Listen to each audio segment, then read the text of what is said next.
I think I was probably the one who told you, if you hadn't already heard it, about how Al Roker was specifically saying that it was a recipe for disaster. And then it became a bigger story later on. And even after you went on Today Show, he even came on after you and made it right. Yeah, but I mean, I think Al Roker was very reckless and unfair. And if Al Roker felt that way, he should have said it to me, right? Why wouldn't he? I mean, why wouldn't he say it while I was on his show? It was on his air. So, you know, Al Roker is great at talking off air about things, but he said a number of things that were incorrect, and the video just doesn't back up what he said. If you look at, I'm the mayor of Atlanta. Mm-hmm. Atlanta. So I'm the mayor of the city limits of Atlanta. Right. And so what he said was just not borne out by our response. And, you know, I've taken more than my share of hits, but I'm never going to ignore facts. And the fact of the matter is, I was on his air. I talked to Matt Lauer in a very candid way. Every single photo they showed, with the exception of maybe one or two, were not of the city of Atlanta. Well, did you make phone calls to those other mayors to say, you need to stand up? No, because it's not about, if you do that, you'll be trapped in a cycle of trying to blame other people and you won't be able to get work done. My job is the city of Atlanta, and I was on Matt Lauer. He had a microphone, and if he wanted to say something to me, so he did have that option, because people were saying, there was some speculation. This 10 years. It was like, the mayor said he didn't want to talk to Al Roker. That's not true. There's nobody that I wasn't willing to talk to. Now, folks can say, well, you should have been kinder or sweeter or whatever, but man, I was working 20 hours a day.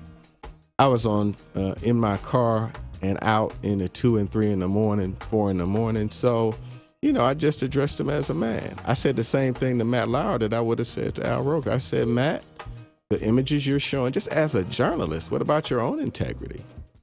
Right? So that's what I brought up. And I said it to, I said the rest. But this notion that I didn't apologize, total BS. Right. I was interviewed by Ryan Young early on the day of the snow event, and I immediately said that I thought that we could have released people in a different fashion and apologized. When I walked in the door of WSB, I apologized. So all of this, unapologetic, and it's just a bunch of BS. Yeah, that, smug, that's just code for something else. Yeah. So you'll come up with a new plan and all of that, and we'll deal with the weather. But the greater issue about transportation in our region, because really people are not going to stop moving to Atlanta. They love coming here. They love what it offers. Yeah, the only good thing about the snowstorm was that people acknowledged that we have the 9th biggest metro in America, right? So you're right. People are going to still keep coming here. And so the bigger issue is just transportation in our region. And I know you have the rail coming and all of that, but what do you see? You'll probably your term will be over. You won't be mayor anymore when the real big things start to happen, like a rail system. Yeah. Do you think we have to have that to deal with this kind of? I think that light rail is a definite part of the future transportation system. And I think that MARTA is going to be the backbone of our rail system in Atlanta. But I would just remind you that I went big for the transportation referendum, and folks voted it down. And I think that we definitely need infrastructure investment, money for roads and bridges and light rail. But the public spoke, so we're gonna come back with a different solution, probably, Mo.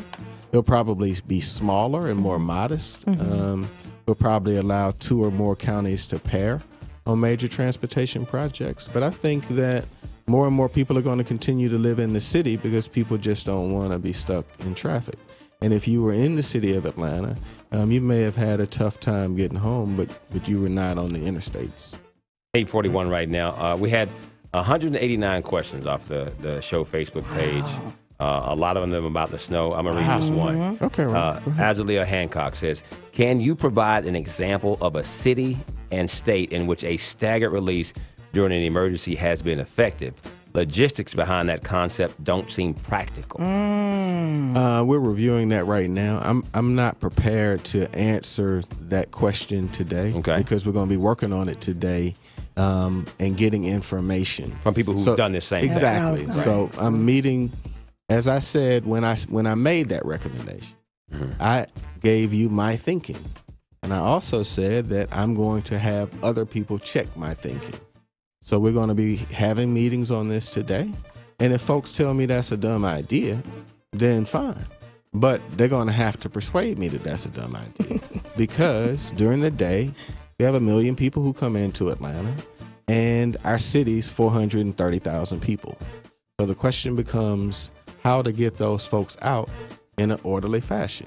So, you know, and we need to not act like this was something.